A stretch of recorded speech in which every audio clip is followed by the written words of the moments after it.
Hello, and welcome to the Atomic Lizards podcast. We're a trio of friends podcasting about the Godzilla franchise and other films we love. I'm Udi, the de facto film expert. I'm Myranda, the film fanatic. And I'm Dan, the kaiju extraordinaire. In this month's episode of Our Favorites, we are covering the 2012 French New Wave styled film Frances Ha. Per the film's description on Letterboxd, Frances Ha 2012 is about Frances, who is an aspiring dancer that moved to New York City and got caught up in the whirlwind of flighty, fair-weather friends, diminishing returns, and career setbacks. The film was directed by Noah Baumbach, who also co-wrote the film with the lead, Greta Gerwig. It was made on a budget of $3 million and reportedly earned around $11.3 million at the box office. Starring in the movie were Greta Gerwig, Mickey Summer, Michael Zenkin, Adam Driver, Charlotte Dambois, Grace Gummer, and Patrick Husinger. A couple of fun facts about Frances Ha from IMDb and other miscellaneous sources on the interwebs are: Number 1. Frances's parents are played by Greta Gerwig's real-life parents, Gordon and Christina Gerwig. Number 2. Charlotte Dambois, who plays the head of Frances's dance company in the film, is a well-known Broadway dancer in real life. She's been in various Broadway productions including Cats, Chicago, A Chorus Line, and Pippin. Her father, Jacques Dambois, is also a former New York City Ballet principal dancer. Fun fact number 3. Noah Baumbach, the director and co-writer of this film, and Greta Gerwig, the lead and co-writer of this film, are married. Oh, I didn't know that. As of December 2023. They first met on the 2010 film Greenberg, which Baumbach directed, and it's reported they started dating in 2011. After working on that film together, Baumbach approached Greta about collaborating on the film that became Frances Ha. He pitched the initial concept to her, and the two began bonding over the co-writing. Oh, that's sweet. And it ended up becoming the film we're discussing here today. They then collaborated on 2 more films, Mistress America and Barbie. Number 4. Greta Gerwig is in every scene of this film. Number 5. The college Frances and Sophie attended in the film is Vassar College, a liberal art university. This is also where the film's director Noah Baumbach attended as well. Number 6. Grace Gummer plays Rachel in the film. She is the friend who lets Frances stay with her for a time after she gets back from spending the holidays at home. Her real-life mother is award-winning actress Meryl Streep. She also has a sister who acts as well. Fun fact number 7. The scene where Frances runs and dances to the David Bowie song Modern Love is a reference to the Leos Carax film Mauvais Sang, in which the main character Alex, interpreted by Denis Levant, also runs and dances to the song Modern Love. Before jumping into our discussion today, we want to issue a spoiler warning. If you haven't yet watched the film and you don't want to hear major spoilers, please stop the podcast now and come back once you watch the film. Otherwise, let's jump right in. So, what were your overall thoughts on Frances Ha? Did you have any pros or cons overall in the film? All right, I will start us off. So here's my initial thoughts on Frances Ha. I really enjoyed this movie. I found the characters and writing to be deeply relatable. I liked that it was more of a laid back film. It felt like we were peeking into someone else's life. Let me clarify what I mean by that, because sure, you could say that about most movies, that most movies are like peeking into someone's life. But I feel like what makes this one stand out is just how real the writing and the performances made each scene feel. Like, for example, let's take Lord of the Rings. Sure, we're peeking into the lives of like Frodo, Sam, and the Fellowship, but because that movie takes place in a fantasy world with a fantasy setting, I can't really see anyone in real life going through what Frodo and Sam went through in those movies. Sure, you could make allegories and similes to like compare like trekking, taking the ring up to Mount Doom, like comparing those to like certain real life experiences, but no one's gonna actually take a ring up to a volcano and throw it in lava unless they're, crazy person. So, but I could actually see a real person going through what Francis goes through in the majority of this movie. And that's due to, once again, the performances and setting of this film. And that's what I mean when I say that it feels like we're peeking into someone else's life, because it truly does feel like I'm witnessing something happening in New York, like right now, you know? So I liked the characters. I felt like I could hang out with most of them, especially Lev and Benji. It all blended together to create a wonderfully mixed, well crafted movie. I guess the only like con or criticism that I have is the film didn't really make it clear at times that a lot of time had passed. Granted, you figure that out through context clues, but it felt like it happened kind of fast, so maybe the pacing could have been tightened up a bit, but it was only an hour and a half movie. But wouldn't have minded if the movie, went on for a little bit longer. But I mean, other than that, it was great. Good characters, good writing. I was a fan. I really liked it. In the apartment scene with Benji and Lev and like all of them, could you relate to the part, Dan, where Benji was like, "I want something hot and ready to eat"? Yes. But, like, not only that, like, I could really relate to what Frances, was going through in just her everyday life.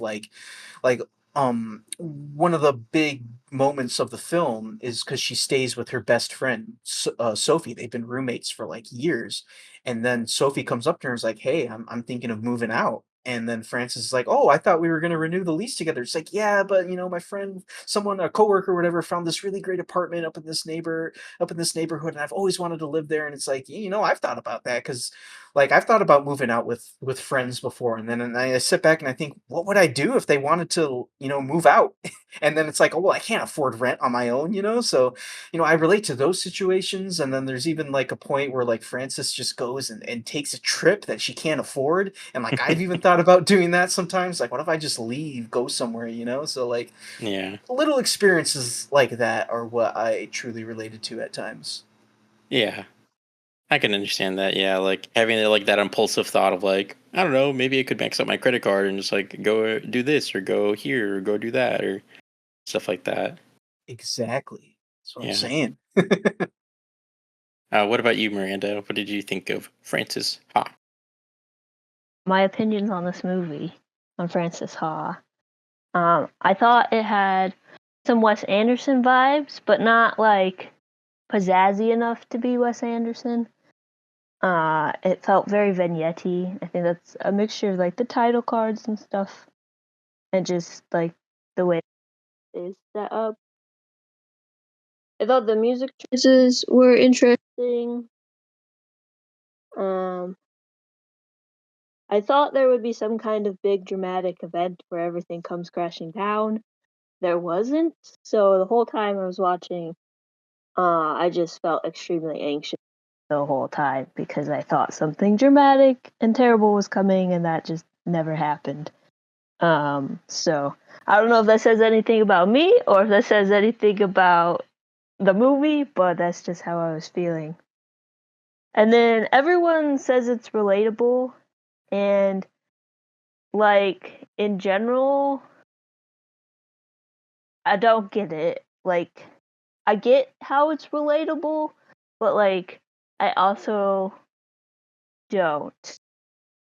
I think it like subconsciously has affected me and creating that relatability, but I don't know what or why or how in the conscious. And I have a feeling that I am just blocking whatever that is because I don't want to like think about it. I'd rather not deal with whatever that is in the moment. So, um, you know, there's something there, I guess. But in general, it's well made and composed in an interesting way. So that's my, I guess, general thoughts on it. Yeah, that's fair. So I'll give my quick thoughts real quick. Well, this is my pick. This is one of my favorite movies of all time. I first watched it in 2020 after years of hearing about it and like being recommended it and seeing like people rave about it. I was like, you know what? I think I saw that it was on Netflix, and I was just like, you know what? I have a little bit of time. Sure, why not? I'll just watch it on a whim. And I I hadn't watched it before 2020, and then in 2020, after watching it, I first watched it on July 16th, 2020. I then watched it two more times that year. I watched it in August, and then I watched it in September. But yeah, I mean, there's just, whew, I feel like watching this right after, I mean, I graduated from college in 2020. So watching this during that time, especially, after getting out of college and everything kind of being up in the air, not really knowing what was going to happen, with the pandemic and everything, but just like in general, like I feel like that was a very aimless time. Like I wasn't sure of like what was going to happen at large. Just like so many things going on in the world and everything. And so it just felt like I was watching a story about someone who I could relate to, in the sense of it was this person who, like, they went to college, they studied their thing, they were passionate about something. Like my things, I'm passionate about film. And so they were chasing their dream and they were trying to make it work, and, failing along the way, making silly mistakes, making dumb choices, making bad decisions. Um, but, being, just trying to figure their life out and navigate this weird, wacky world. And so I feel like it hit especially hard in that moment, because it was just the kind of story I feel that I needed in that moment. And then also, the ending is nice. She finds her footing and makes it out all right in the end, and figures out her path. And that's it's pretty uplifting and pretty comforting, in a moment like that where you're not sure what's going to happen. But yeah, also just aside from that, like between this and the movie Booksmart, I love the relationship that like these two characters have. So like Sophie and Francis, like it's more towards like the beginning, but like again, like by the end when they kind of rekindled their friendship and have connected again. But them at the beginning of this, and then Amy and Molly in Booksmart, another movie that I really love. Like just their relationships are so fun and like and caring and giving and funny and lively, and just they're really fun to like watch on screen, but they're also just very like very wholesome and very like it's just like the kind of friendship that you hope to be able to foster in your own real life. So just all around, this movie is just it's very funny. It can be a little cringy, but it's like cringy in like a funny way. And it's just endearing, and I love that it just like captures the feeling of being young and feeling kind of lost, and encapsulating that in like an hour 20 film that gives you like a whole arc and gives you like a satisfying ending. Yeah, just really love so much about it. I guess if there was a con, or like like not like a quote unquote problem that I have with it, it's not necessarily that the film is too short. Although, like, I guess if it was a little longer, this would probably remedy this problem, quote unquote, that I have.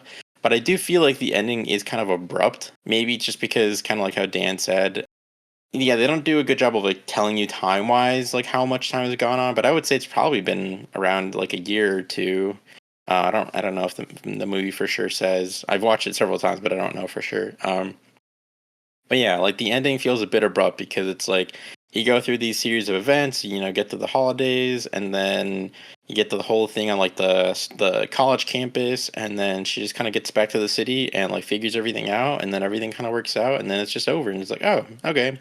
I mean, it's probably over the course of a few months and everything, but yeah, it does feel a little abrupt. I feel like the ending, because like the whole movie we're just witnessing Francis struggle and uh, you know like just yeah struggle to get through her decisions and like things that are going on in her life, and then all of a sudden it just works out. But I mean, it's not necessarily a bad thing. It's just that's like the one thing that I would probably adjust, like try to space that out, or at least like kind of make it not have it feel so kind of cramped or like just stuffed at the end. But otherwise, like I have no issues with this movie. It's just a great movie.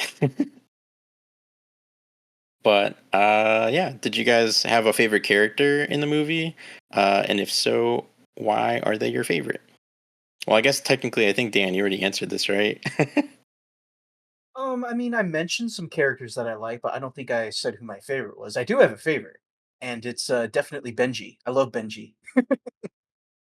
We love the writer of Gremlins 3. Exactly. Yeah, that's my favorite part about him. Is yeah, because he would just he goes. First of all, like I mentioned with Lev and Benji just seems like a fun person to hang out with. Like, I feel like I would get along with him and that he'd be fun to, like, hang out with and whatnot. And then, yeah, I love all the different, like, things he would just say in the background. It's like, "Oh, yeah, I'm working on a script for Gremlins 3. Yeah, I'm writing something for Saturday Night Live. They said, I spoke with the producer. They said that if, I have a chance or whatever. So, just working on the. I just love how, like, nonchalantly he talks about, like, working on all this, like, big industry work. It's like just like, no big deal. Yeah, Like no big deal. exactly. And then I also love, just his personality. I vibed really well with his personality. I thought he was a fun character. I like how I think it was him and Lev at one point they like tackle Frances while she's sleeping or something like that. Like I thought that was a lot of fun. And then I love how he would kind of like talk about Lev behind his back because Lev is always constantly bringing like different girls over, and then there was one part where he was like, "Yeah, I got some new headphones. I like to turn them on so I don't have to listen to Lev screwing in the other room." So like, I thought that it's like yeah. Yeah. So yeah, definitely Benji. I really liked Benji.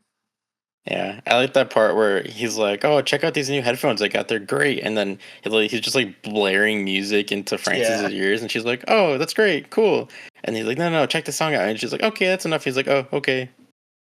Yeah, and he like keeps trying to put the headphones back on her too. Yeah, She's like, I don't want these."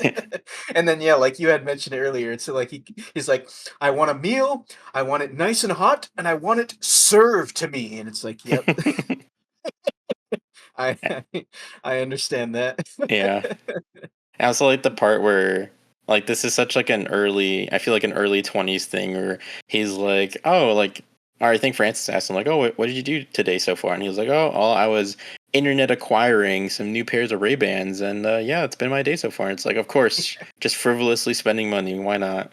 It was funny because like Benji was talking about like I forget what exactly, but he was like, "Yeah, I found this one like rare thing on the internet that I've been looking for or whatever, and so I bought it today." And I just remember sitting there thinking, "Is this what rich people do? They just sit around and just buy expensive stuff all day?"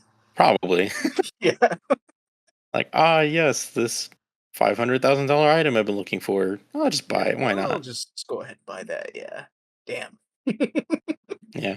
Well, it's like Sophie said in the movie that like their apartment was very like kind of self-aware of itself because only like rich people could afford to live in New York and Exactly, be artists or whatever. So man. I just because they mentioned like rent was like 1,600 a month. And like now in New York City, that's a deal. Like I can only imagine how much it if you adjust for inflation, how much that would be now. Like ugh. yeah, and like that was a decent sized apartment with three bedrooms. So can you Exactly. For imagine what it'd be sixteen now? hundred in New York City, that's a steal. Oh yeah, I mean that's a steal in most places, but especially in New York City. Especially New York. It is so expensive to live in New York City. Like you already have to I feel like you already have to have it like made if you want to Yeah, live in New York City. you either have to be rich or you have to just like have like graduated immediately with like a really well paying job. Exactly. Or you just know someone who's like Yeah, offering to like cheaper rent or whatever, and they'll yeah, take the bulk of it or something. yeah. Because oof, Ugh, too yeah, much. yeah. But what about you, Miranda? Did you have a favorite character in Francis? Ah, I do not have a favorite character. I also do not have a least favorite character in this movie.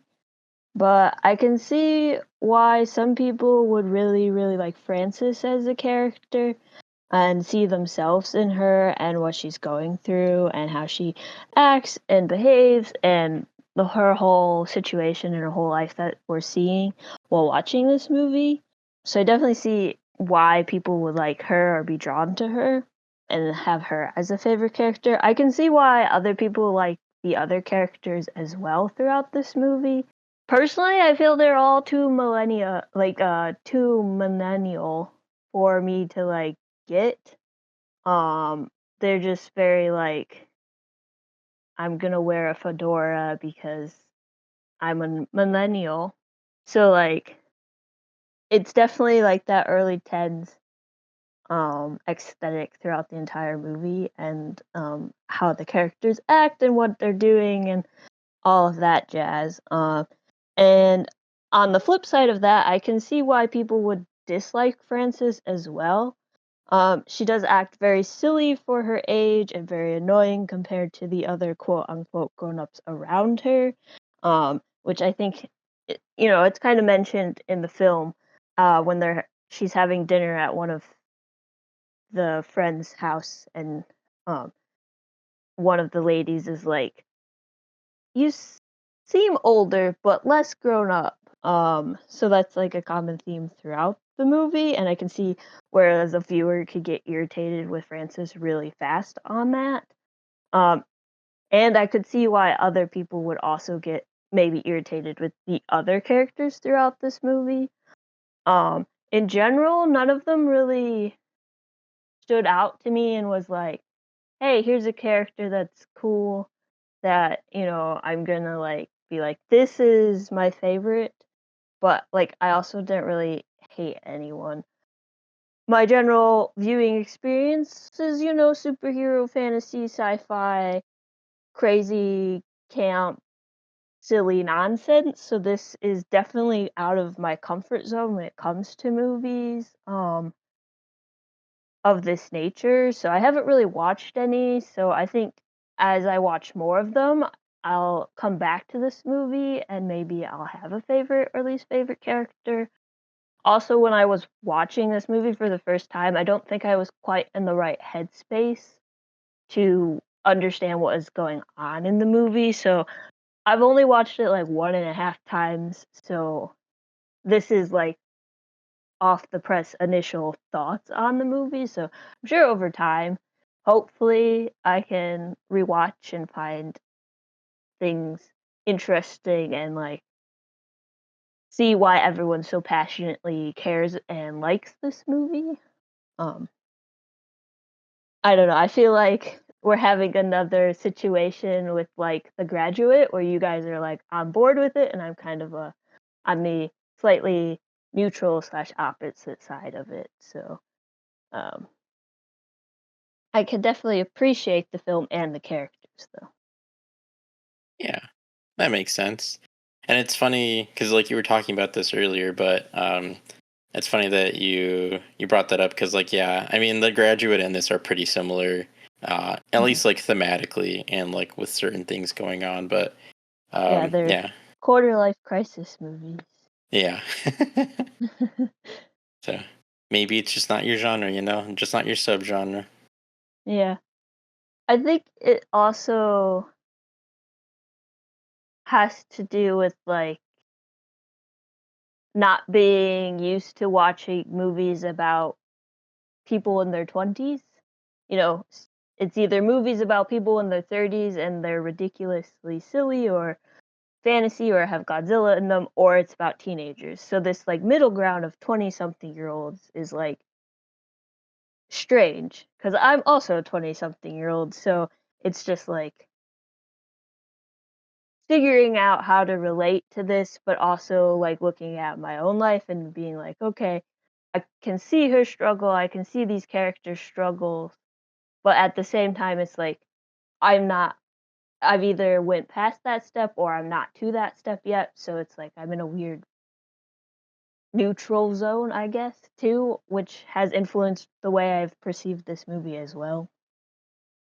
I don't know. Something like that. Yeah, I mean that makes sense. And like you said, I mean you haven't watched like a ton of movies like this, so yeah, I mean it's not really your wheelhouse, so it makes sense. Do you have a favorite character or least favorite? Well, Oh, did you want to say no. something, Dan? Yeah, well, I just wanted to comment earlier because you guys were comparing this to The Graduate, and you're like, yeah, it's kind of similar movies. Difference being is that Frances Ha, yeah, it's like The Graduate, except she's poor. That is I just true. thought it was kind of funny because on That's one end true. of the spectrum he's rich and then she's poor, so Yeah, that's funny.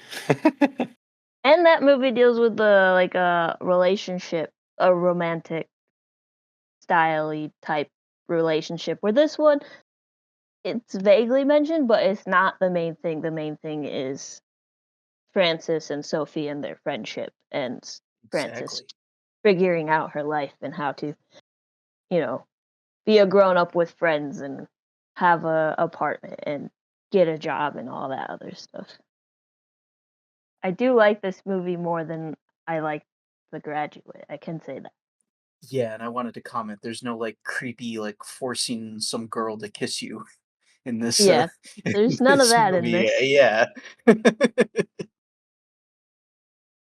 Yeah, and it's funny because they get rid of the potential relationship aspect of the movie really early on because there's like one scene early on where Frances is with her boyfriend at the time and then they like break up right away, so then it completely does away with the whole relationship part and it's just focusing on her and her life. So I do also like that because I feel like there aren't enough movies where it's just like someone trying to figure out their life, and it's more about like, oh, how do I handle like this relationship and blah blah blah blah blah. But sometimes life is just about figuring your stuff out. So just a nice little change of pace to make it a little bit more unique, I guess.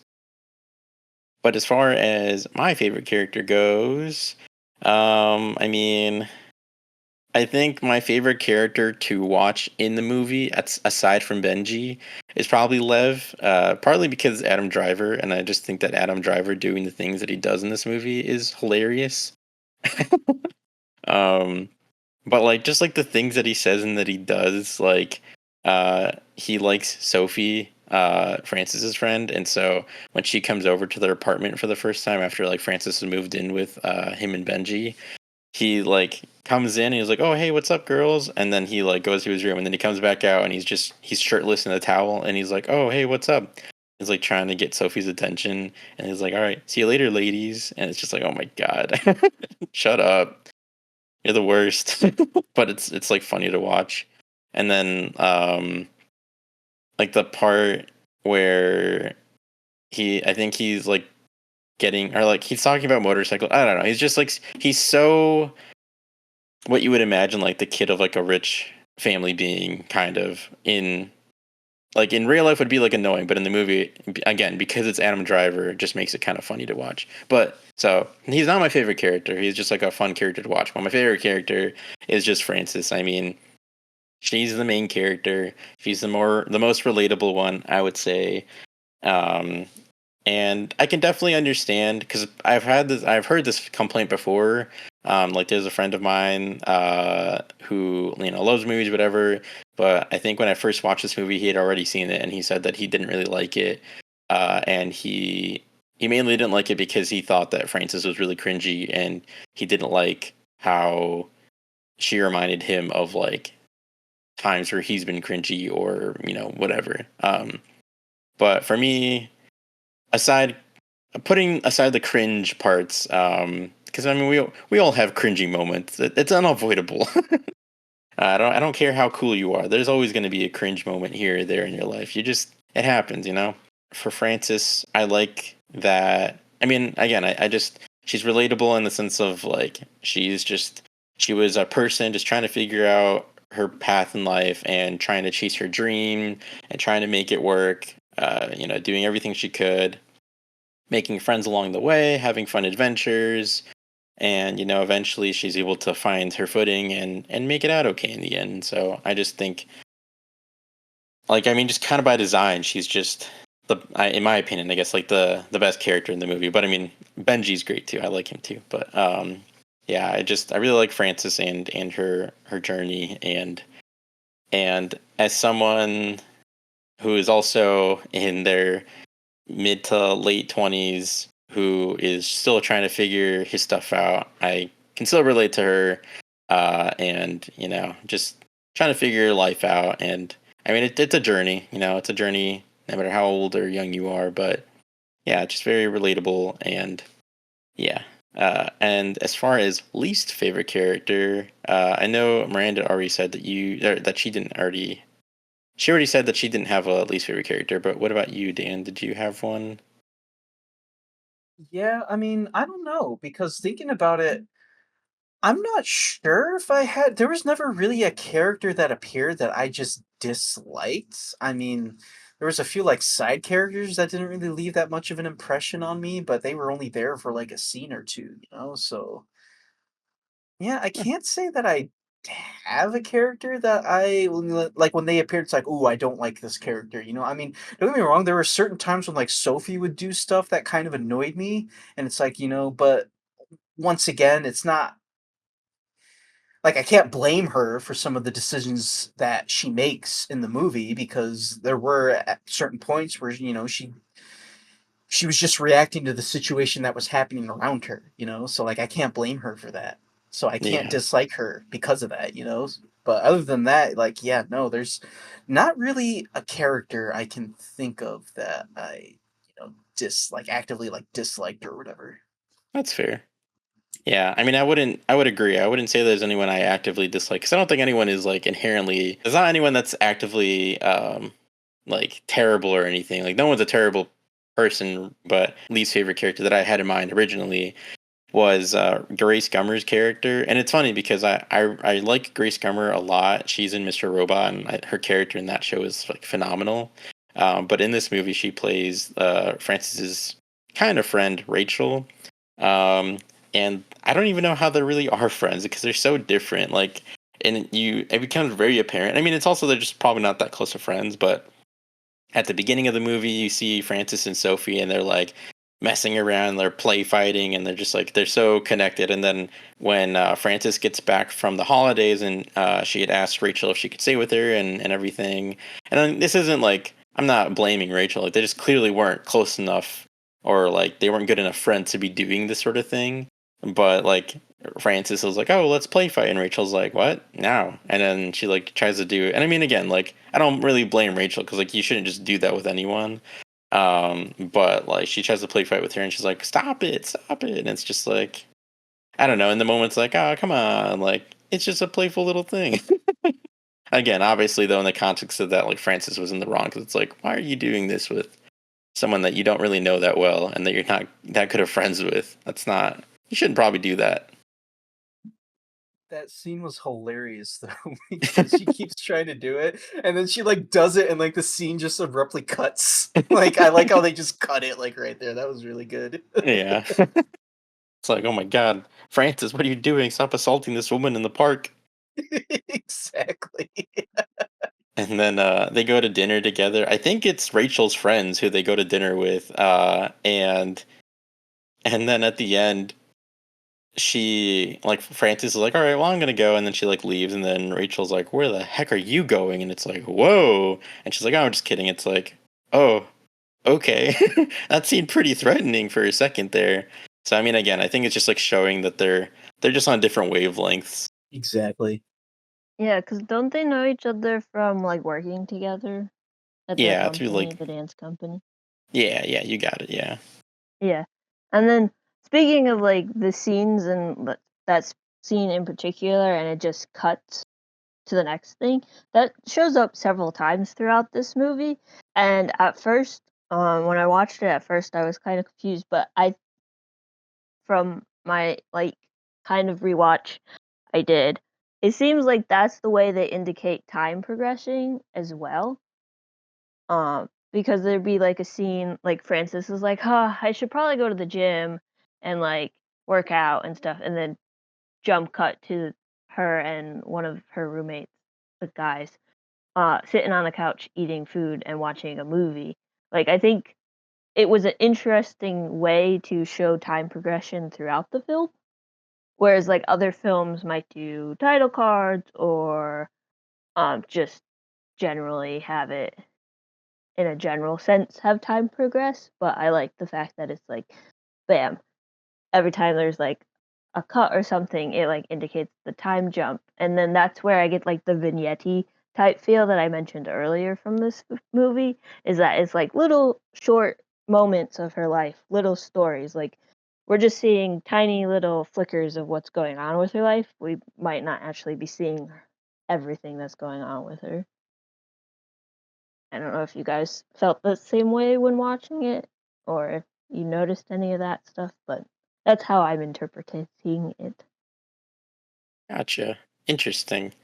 I mean, like, yeah, to some degree, I would say that that's pretty accurate. Like when they cut, it's like usually the next scene is like a little while after, but I would say usually it's not too long after. So like there's that one part where it's like early morning and they're in the apartment and then Francis is like, I think Benji or Lev or someone is with like them and then like a girl and then they're like, oh, do you want a breakfast sandwich? And she's like, oh no, I gotta run, I gotta go do this and that and blah blah blah. And then all of a sudden it cuts and she's just sitting down with them eating breakfast. So it's like, oh, she didn't end up going. So that's probably only like a couple of hours later or something at most. And then like there's a day where Benji's like, oh hey, you want to go to the movies? And then they have this whole discussion about like, oh, it's so expensive to go to the movies. I can't afford to do that, and I have to do this, and I got to do that. And then all of a sudden, the next, it's like it cuts, and then they're just sitting on the couch watching a movie. So I feel like generally like, the cuts like that are just like a couple of hours later. And then like if there's ever bigger Yeah. cuts, I feel like usually it's more like I think there's a couple of location cards that's like, oh, this is the PO box of this place and stuff Hmm. like that. Yeah. Yeah. I mean, like the jumps aren't long, but it's like she says something, and instead of seeing the middle, like in other movies, we would have seen her be like, "Yeah, okay, fine, I'll stay for breakfast."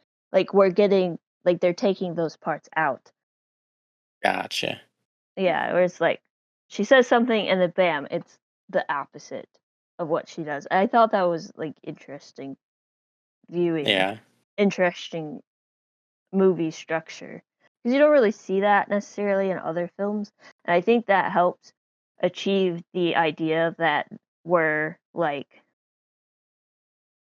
watching just an average person's life as Yeah. well. So Yeah, and that makes sense because in a situation like that, like with the breakfast thing, like that's a pretty you know normal thing. Like if you're like with a friend and like, oh, do you want breakfast? It's like, oh no, like you'd probably be able to fill in the blanks of like how that interaction went and how mhm, that happened. So it's just like it kind of leaves it to you to be like, yeah, you can probably figure out what happened in those like 30 minutes, and then you just get to the part where also probably for comedic effect where it's like, yeah, oh no, like I have all this stuff to do, and then of course ends up not doing anything and just like staying home or whatever. yeah, and I feel like that also uh is something that a lot of people can relate to, but especially more younger people who are like, yeah, I have the list of all this stuff today, but then you don't know where to start or you don't know how to start. So you just kind of end up floating and then eating breakfast, even though you said you couldn't.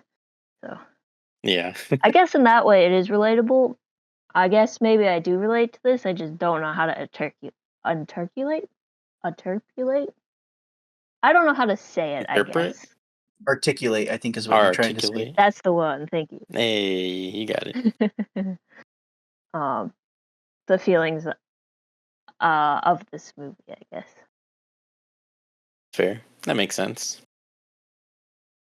But speaking of that, did you guys have a favorite moment in the film? Like a specific sequence or just like a moment or like some sort of like funny comedic joke or interaction, a cool shot or just anything or like something you could relate to maybe? I mean, because like I kind of already had mentioned the quick cut after Francis is trying to play fight with that friend of hers. Like, I got a good kick out of that.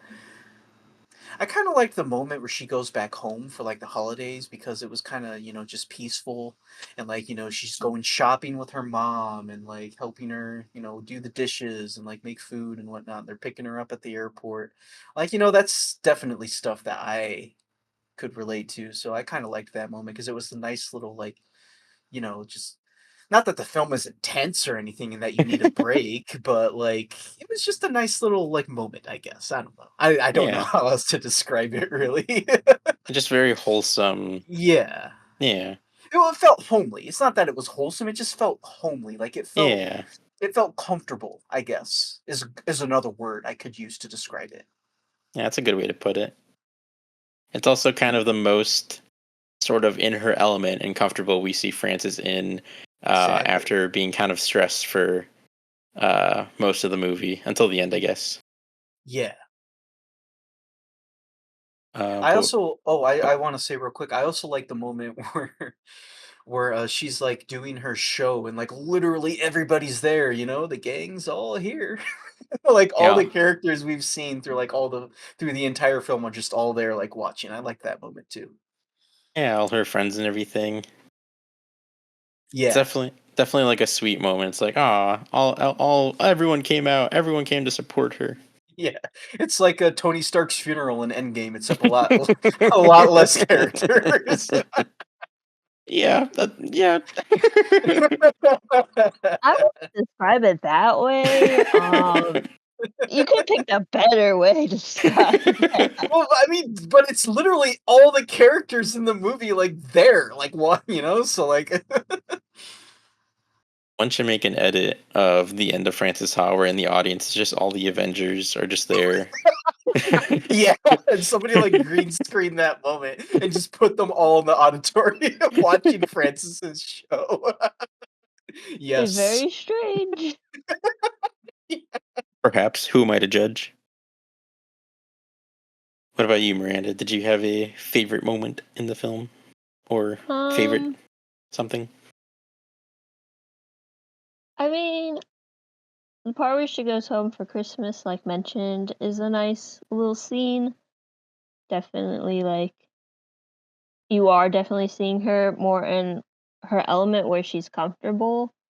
Um, and in general, the whole movie feels like she's just kind of stuck and she has all these options for her, but she doesn't know how or what to do with her options because, like, she gets offered a job, and has all these other things going on. So for her to, like, return back home and then later on decide to go back to her college to work during the summer feels like her, like,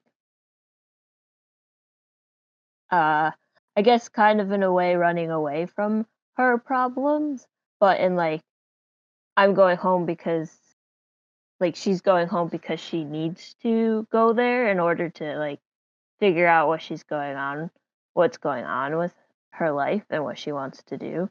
So, like, that was a good story moment in the film.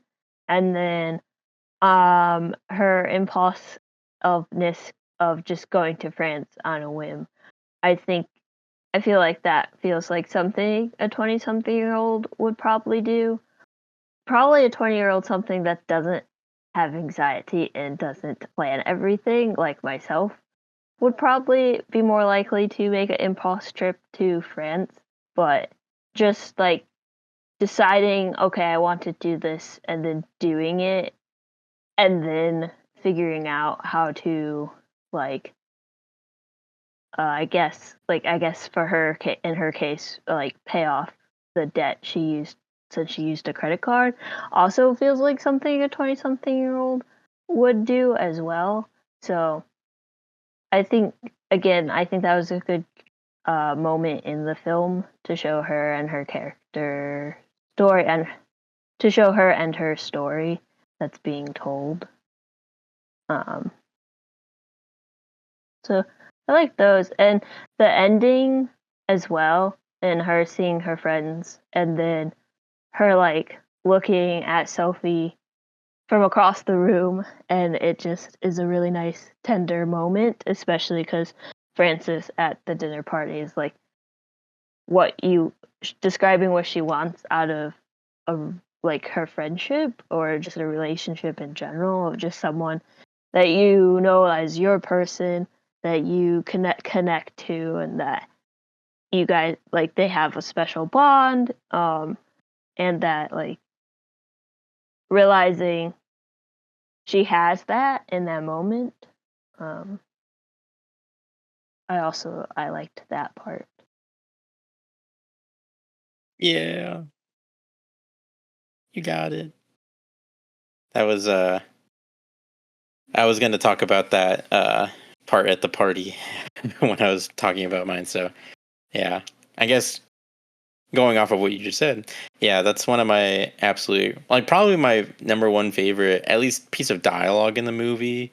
Or, but it might be also my favorite moment. I'll probably talk about a couple other ones, but um, yeah, I would say my favorite part or my favorite moment in the film is that part at the party where she's just like she's been chatting with these people every so often, just kind of being at this party, and then I actually have the whole quote right here, so I'll say it right here. But she says, "It's that thing when you're with someone and you love them and they know it and they love you and you know it, but it's a party." And you're both talking to other people and you're laughing and shining and you look across the room and catch each other's eyes, but not because you're possessive or it's precisely sexual, but because that is your person in this life.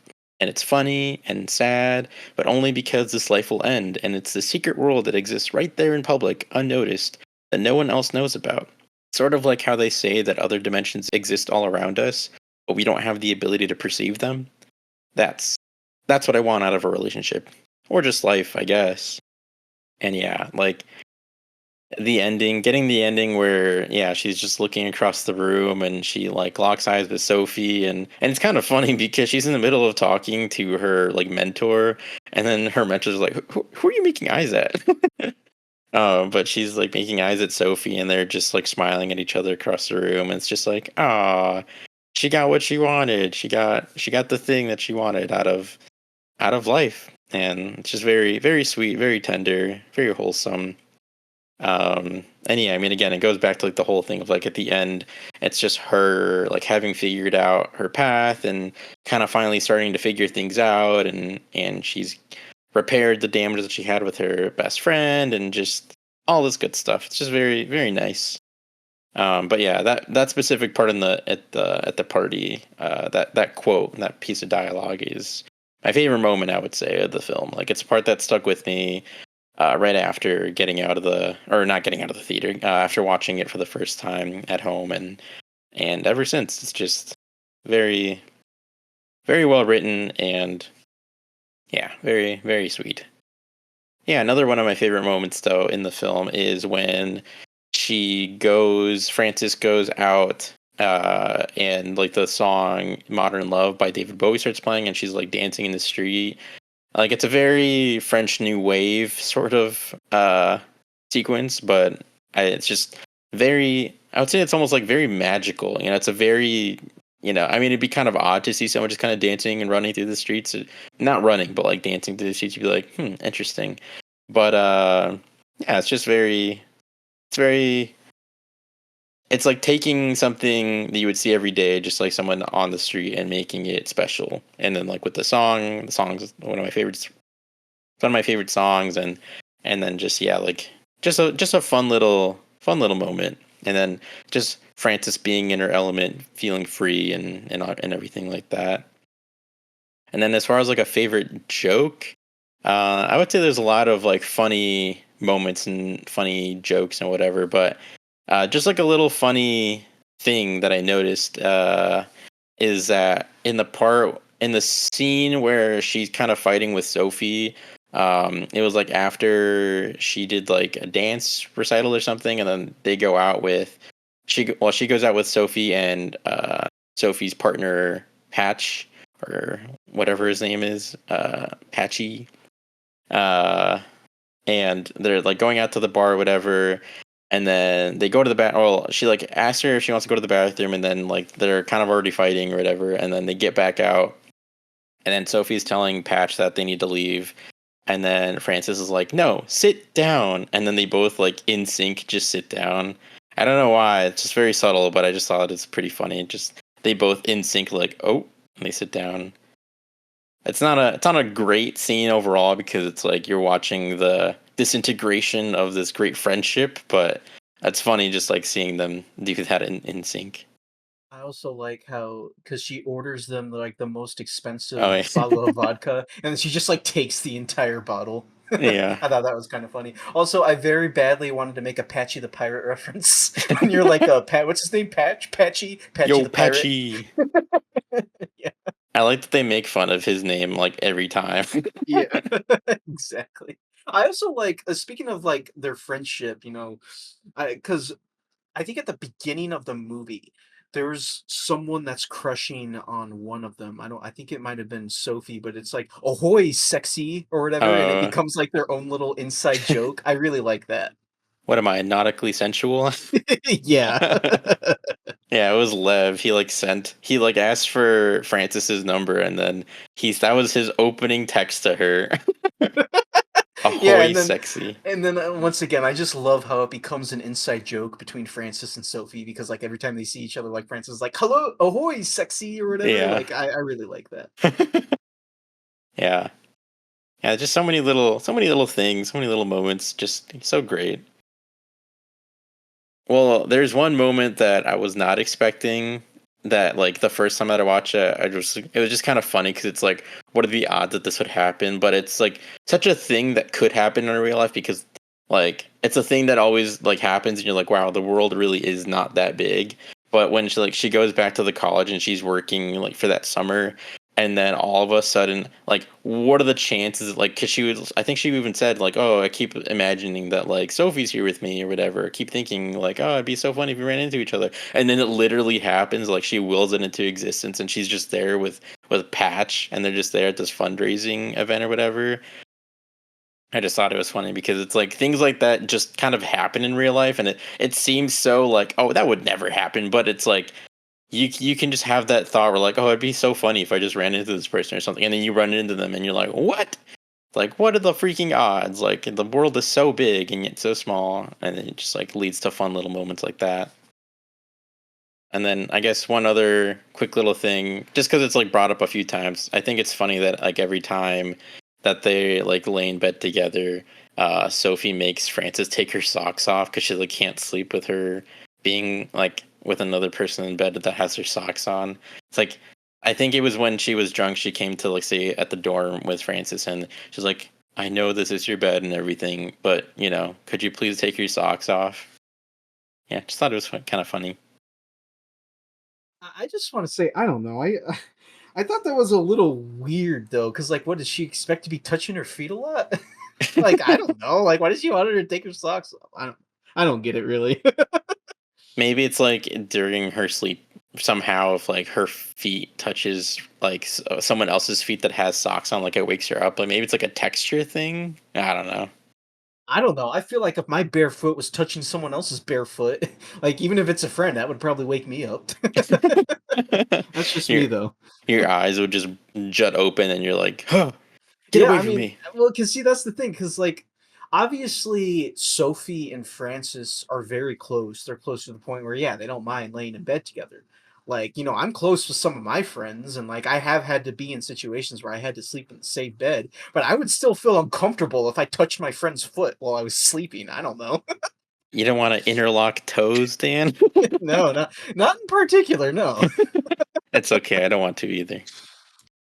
But yeah, that I mean, it is kind of like a funny quirk, but again, that's just another thing that I like about this movie where everyone just has their own quirks, which is just very much like real life where everyone kind of has their own quirks and whatever. One other quick last moment that I wanted to talk about was the like it was at the party, and then there's that guy who I think he's played by Josh Hamilton, and they're just like in at the beginning of the scene or the sequence, they're talking about how, oh yeah, we have this place in France, and oh yeah, if you ever want to go, just let us know. Like just kind of a thing that like someone would just say, but they wouldn't expect anyone to actually like, take him up on it or something. And then at the end, that's when like Frances decides to just like go on her trip or whatever, just like her sudden one weekend trip, and he's like, oh, okay. So he just kind of has to go along with it because I mean, he offered. He just didn't think that she would actually take him up on it.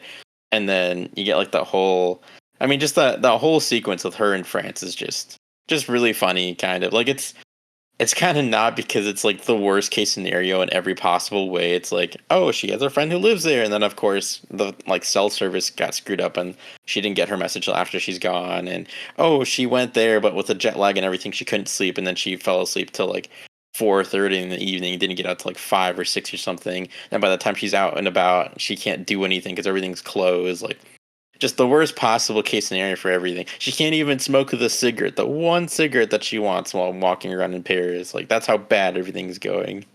Well, not only that, but just like it's like a like you said, it's like a 1 day trip to Paris. Like I don't know, man. Like if I'm gonna get on a plane to go to another country, I'd want like at least a couple days. Like just Yeah. 1 day. Yikes.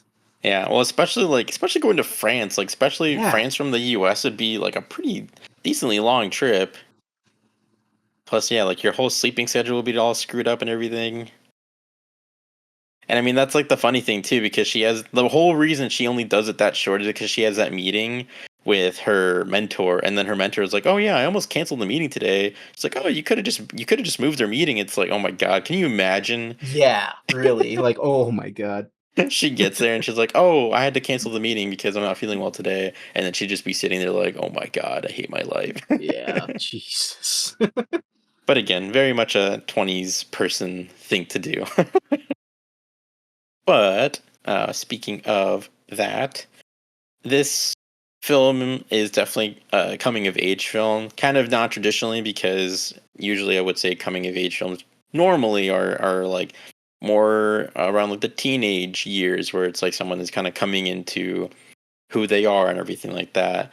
But I like that this one is different in that it's more just like an adult, coming of age film where it's you're an adult and you're an adult in age and you're an adult in like your kind of life experience, but you're still figuring stuff out. And so that being said, it's also what another like subgenre of film called the slice of life film, where it's kind of a genre that centers around normal people dealing and reacting to the real drama that arises from everyday life. So kind of what you were talking about earlier, Miranda.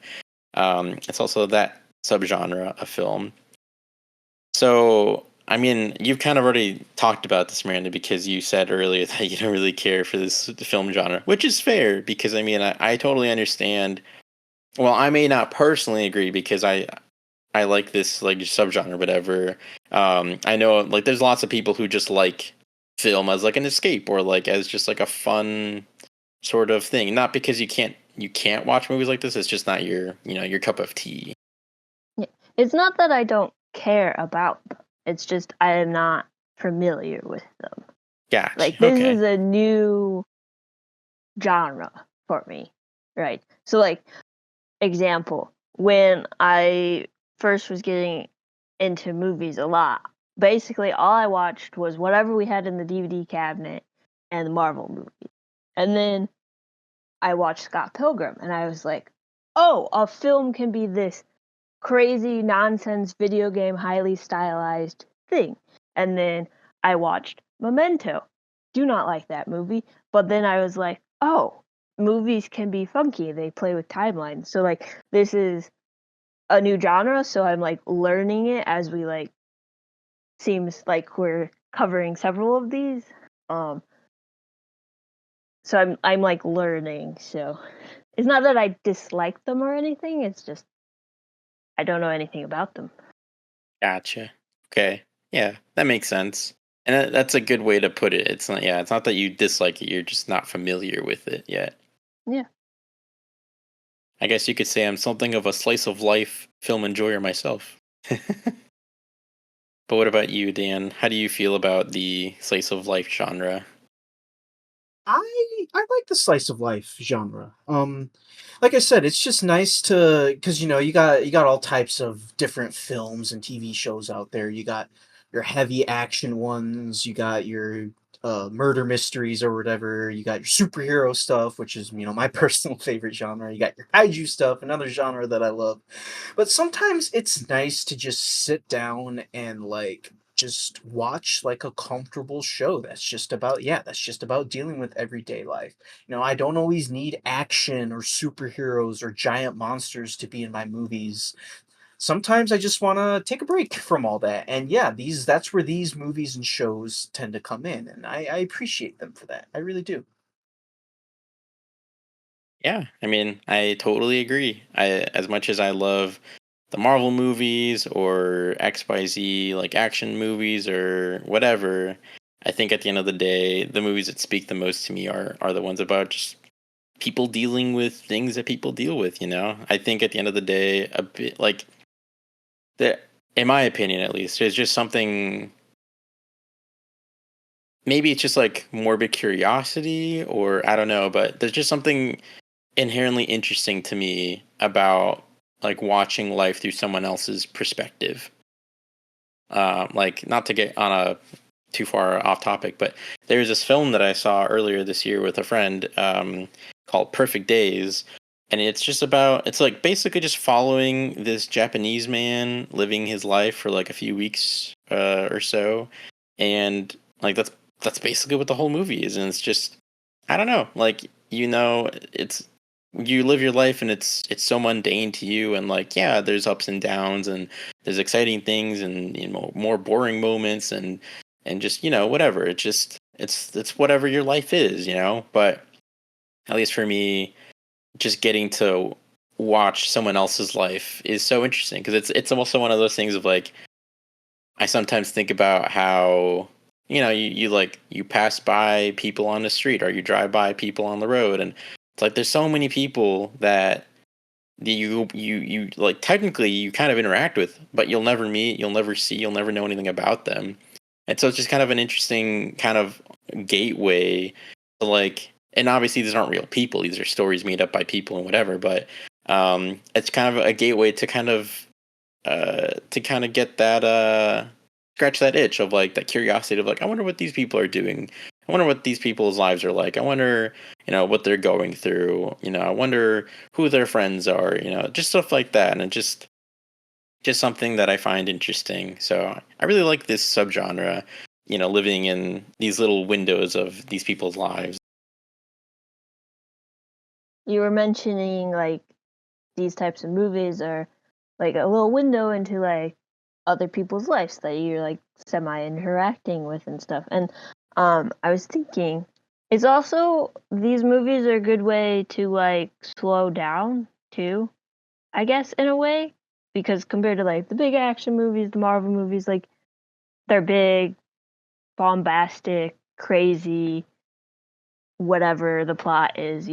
Whereas like these ones, it kind of forces you to take a moment and like sit in their lives and then reflect on your own and uh take a moment and just sit with being a human and what that means. And I feel like that is a good thing for that's a good like this is a good genre to have in the realm of filmmaking because um it's nice to just like look at that and look at a film and a story that way. But then at the same time, at least for me, if it's causing you to slow down, that's when you start like thinking about things. And I think that's where some of my resistance is coming from towards like the story, and hopefully I'll be able to open up and understand and appreciate it more as like I grow as a person. But like in general, I think based off this conversation, it made me realize that like these movies are meant to be like just life. Like take a moment, let's appreciate what's going on in someone's life or your life or something of that nature.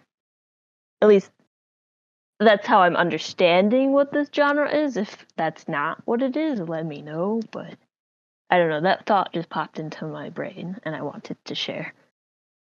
For sure. Yeah. I mean, that's a great way to put it. And I mean, I wouldn't say that like in like with most genres, like there's not necessarily a full complete blanket of like, oh yes, this genre is exactly like this. But yeah, I would say that a good amount of movies in this genre are kind of like that where yeah, it is just kind of life, and that is a good point. That's definitely a good call out where I mean, I definitely find myself like if I'm ever having sort of more down moments or just more pensive times in my life, like I'll have the itch to watch something like more slice of life than like an action movie. Like instead of, I mean, this isn't like everyone, but like at least for me, I feel like a lot of times instead of maybe trying to look for like the escape movie where it's like, oh, I'll go on this big grand adventure movie and like I'll live vicariously through these characters. Like I'm much more the kind of person who would just watch like something like this or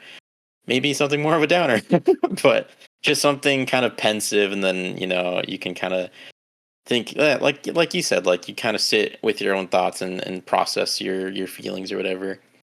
Or sometimes it can even help where you watch something like this, something that's super grounded and realistic, and it's just kind of like very much like real life, and you watch someone just go through the ringer, and you're like, man, I thought I had it rough. Whew. My problems don't seem as bad right now. So in that way, sometimes it can be kind of good, I guess, because it makes you kind of take stock of like where you are and be like, you know what, things could be worse. I could be dealing with that. So, and then you kind of think about it and you process what you're feeling and then you can move on. But yeah, I definitely feel like that's a really good way to put it and a good sort of like analysis of the genre and like how you're feeling about it. But I mean, yeah, I mean, at the end of the day, if you don't end up liking this genre too much or you don't prefer it, like, it's okay. And like I said, I mean, it's not everyone's cup of tea, and I can totally understand that. But I appreciate that you're open to watching more of this genre, and yeah, I'm intrigued to see in like a few years' time if we assuming we watched a few more of like in this genre or whatever, to see what your thoughts are at this point, or even like rewatching this in a few years, see how you feel about it then. Yeah, it's I definitely like learning about the different film genres and stuff. That's one thing that like I found fascinating when I was getting into like film analysis and media criticism and all that. So, uh I like learning things, and I'm sure my opinions will change. I'm sure all of our opinions will change and be like, we'll look back at our 20s and be like, wow, we did some stuff in the 20s there. And I'm sure when you adults in general, probably look who are in their 40s probably look back on their 30s and think the exact same thing. So it's all part of, I guess, growing up, which is what this movie is about, in a way. Yeah. Yeah, I mean, I think every step of the way that we get older, I think we're just looking back, and things that we didn't find cringy in the moment are probably super cringy when we look back, but it's all part of growing up. Hmm. Yep. For better or Oh worse. yeah, yeah. Dan's like, I can relate. Yep. Can't we all? But that all being said, do you guys think that this film works best as it is, or do you think maybe it would work better as like a different genre, or if it was maybe just structured differently? I don't think this film needs to be done in like a different type of genre. I think it definitely works best as is. That being said, and I think I already kind of mentioned this before, if I were to do anything differently with this film, and I think you kind of agreed with me, Udi. I think it could benefit from being a little longer because I do feel like the pacing could be tightened up a bit, and like I know Miranda had mentioned earlier how like it kind of just abruptly cuts to the next scene, and that's its way of kind of indicating passage of time. And while I do agree that is a unique way to kind of convey that, I don't think it works that well for me personally. So I do feel like having a longer runtime could have helped tighten that pacing up a bit, and like you said, maybe make it so the ending wouldn't have been so abrupt, and like maybe they could have, they didn't really have to rush the ending. They could have like focused on pacing it better, I guess, is what I'm trying to Like say. expanding upon it? Yeah, expanding upon it. Yeah, I agree. I think that would have been a good subtle change that would have probably just helped the movie more than just kind of abruptly ending it. But yeah, what about you, Miranda? What do you think?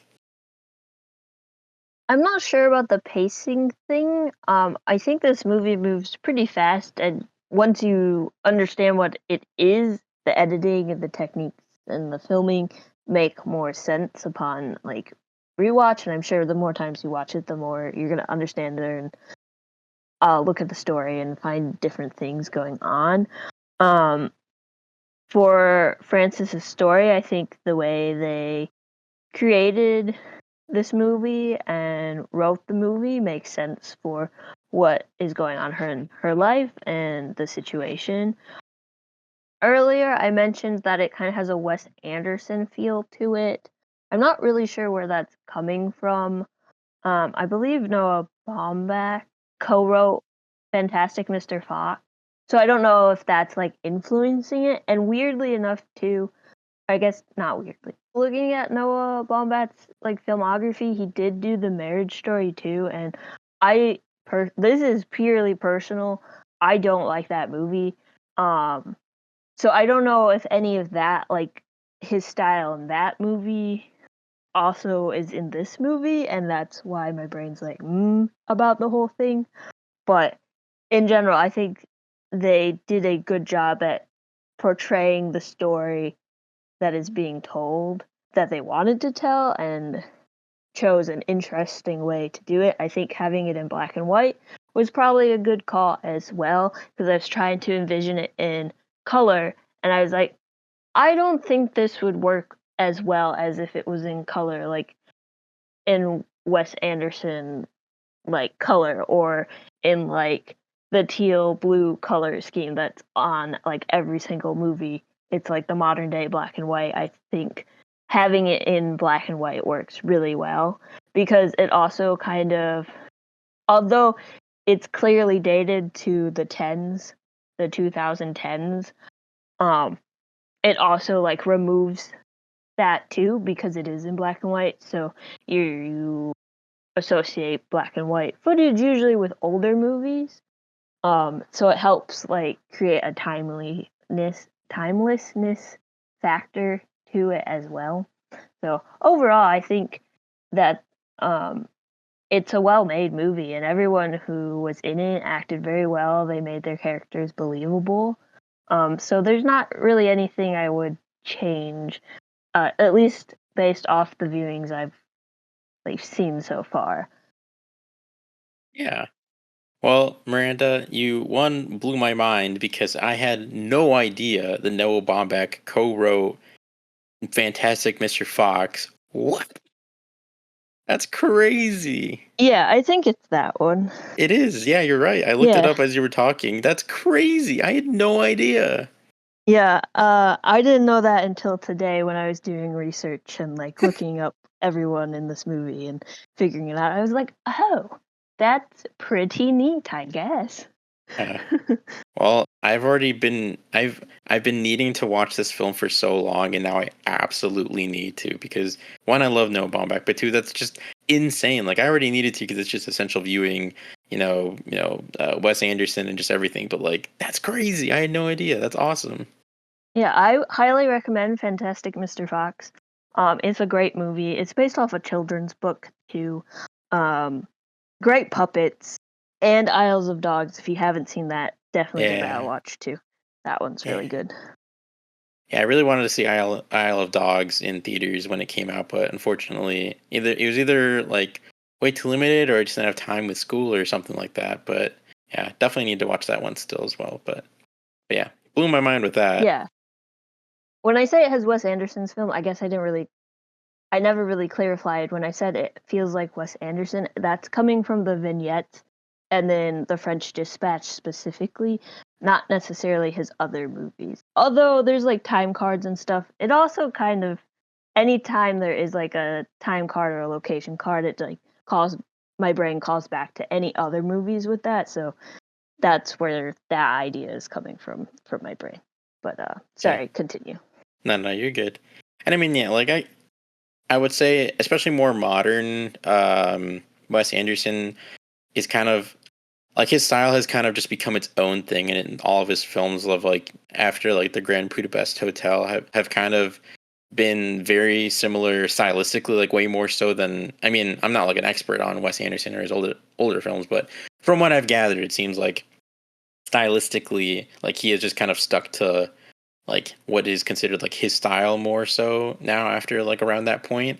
But I will say there are definitely some moments that are like I can see, like now that you bring it up, I can see as being kind of like Wes Anderson esque in this film. So definitely didn't really pick up on that before. But I can kind of see it. I can understand what you mean. Yeah. It could also just be the fact that it's unique too, and then so my brain's like, what's another unique director? Wes Anderson. And also, I think Noah Baumbach did something with the aquatic life of Steve Zua or whatever that one is too. So there's that too. The Life of Aquatic.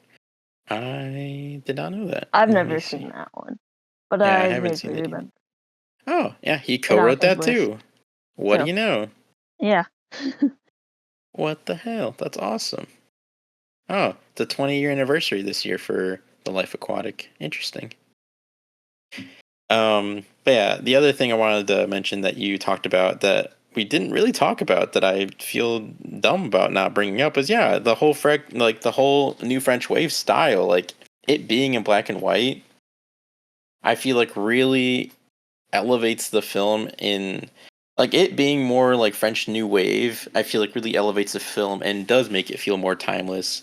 I do feel like if it was shot more like how like a movie from that time, like a more like an indie film from that time period would be shot, I do feel like it would feel very millennial. Like it already does definitely feel very millennial. When you just take in like a lot of the dialogue, the interactions, like the style that the people are using in the film, like if you pay attention to like cars and stuff, like I mean, just like it definitely feels like a film of like, it was very relevant when millennials were in their 20s or whatever. But that being said, I think overall, like it's still like you can still watch it and definitely like relate to it. And then I do feel like the style, like you said, really helps accentuate that because, yeah, I mean, being black and white, I mean, that's a big reason it like helps being timeless. So, like you're stripping it of that, and it's just kind of like what you're watching on screen. It makes, for more dramatic shadows and things like that. But I also just feel like it helps kind of ground things, and you're not paying so much attention to the things in the background or whatever. You're kind of just focusing on the moment and like what's going on screen and like the characters and everything. So yeah, I definitely feel like that really helped in capturing the feeling of like the film and like what they were going for, and these young people in New York just trying to find their path in life and all of this. So yeah, I feel like it being French New Wave inspired really helped, and they really went to like, I mean, that was part of the whole thing of like that's why Noah Baumbach wanted to make it like this, is because he wanted it to feel um he wanted it to be very French New Wave inspired, but he wanted to have it be like made very like kind of low key. So they used just like a consumer grade uh Canon camera, I believe, like some like a camera you could go and buy at the store. Like I'm pretty sure they just use a camera like that, which did lead to like some issues, but like yeah, like he wanted to keep it very low key, almost have it look like a student film, because he just wanted it to have that sort of aesthetic and to maintain like that sort of like youthful vibe. And then also like for example, in the scene or the sequence where Francis is like running through the streets like with Modern Love playing in the background, like they technically, I'm pretty sure they shot that like in secret. Like they just had the camera on this like vehicle, and they just had to like follow Greta Gerwig as she was like running through the streets of New York. Like they didn't, like, as far as I know, they didn't like try to get permits or anything. They just kind of shot it. So again, very like guerrilla, very like a very much like how like a student would shoot the film, just very hands on and just like in the moment, just trying to capture whatever they thought of and stuff like that. So yeah, That's very fascinating. I did not know that. But that really does explain a lot of the styles, like the stylization of this film. So that's yeah. really cool to learn. Yeah, I didn't know that about the camera or like about their approach with shooting until recently. So it's very, I mean, it makes sense, but it's just a very interesting tidbit that like and kind of helps kind of sell the film too, because like just aesthetically it has this very unique presence, and then just with the mix of the subject matter and everything, just really works well together. But that being said, I guess to answer the question, I feel like it's just hard for me to see it being told in a different way. I feel like with the right talent, you probably could shoot this in a different way, but I do feel like that would just kind of then become a different film. Like, I mean, because this is told chronologically. There's not really any jumping around. Like, there's jumping around, just in time progression, but it's like shorter chunks, and it's always moving forward. You're never going back and forth or whatever. It like you could do a version of this where maybe you get like a glimpse of the ending at the start, but then I also kind of feel like that would kind of ruin it in a way, because in a way the whole for the most of the movie, like I'm assuming just by the vibe of the film, no one's expecting it to end horrifically, where like Francis is jobless or like homeless or just like nothing worked out or just like a super dark ending or anything like that. Like I don't think, because of the vibe of the film, it doesn't give off that vibe. But you for I mean, if you're a first time viewer, you don't really know where the story's gonna go, so you don't really know what's gonna happen. Like, is she gonna end up becoming a dancer, or like is she gonna figure something else out? Like, you don't really know. You're just going through life with her, and then like like seeing everything through her eyes. So yeah, I mean, you could do something like that where like you show a glimpse of the ending, and then you kind of cut back and whatever. But again, like I feel like that would kind of ruin. It would just change the film. It would be a different movie. Um, and like yeah, if you experimented with color, I could see maybe going for like a very particular color scheme. It could have made it interesting. Again, it would be very different. But yeah, maybe going for like a very hyper saturated sort of Wes Anderson like pastelly vibe, like maybe that could have worked. But I mean, again, it would just be very, very different. It would, I don't know. I mean, like it could kind of play into maybe the sort of like everything's heightened when you're younger, but I feel like that's generally more for like for teen years than like, in your 20s. But I don't know. It's interesting to think about, because yeah, I mean, that is one aspect of film that like as a creator you do have to think about, because every single aspect of making the film can affect how the story is interpreted and how you feel about it. Because yeah, like this movie having no color and everything, and like it's so stripped down, and you're just focusing on the characters and the interactions and everything like that. Whereas again, yeah, if it was way more stylized, or if it was shot with like a different camera, or just like things like that, like it just changes your perception of what's you're witnessing on screen and everything, and the characters and everything like that. So it is kind of interesting to think about if like something was shot differently or whatever, how you think that you would feel, because I mean it's hard to like really know for sure, because I mean you can't know. Like no one's gonna shoot Infinity War as like a student film. That wouldn't really work. But you could think about it and be like, that'd be kind of interesting. But yeah, That would be very strange if they did that. I don't think Imagine, that would work. no, I don't think so either. And I don't think this movie would have worked if they shot it like Endgame. No, God, It's no, all no, no, no. yeah, and I agree with what you were saying. It's like everything, like every detail of how you make a film can affect how a film is viewed or interpreted, and the influences all affect that. So uh, Yeah, you gotta think about everything when you make a film, and then you can true. tell when people don't think about everything. So Yeah. Unfortunately, there's a lot of those. Not to like rag on anyone or in particular or anything, but I think again, at the end of the day, and like we talked about this before, it ends up being a lot more like studio stuff, or like people who don't really care about film who end up making those decisions, as opposed to the creatives who are just kind of happy to be able to make their film or to make a film, but might not always end up being exactly how they want because of things like that, like studio meddling and other things like that. But Did you guys have any other final thoughts on the film overall, or are you guys ready to get some star ratings? I don't think so. I'm cool going to stars. Yeah, I'm good with going to the ratings as well. Okay.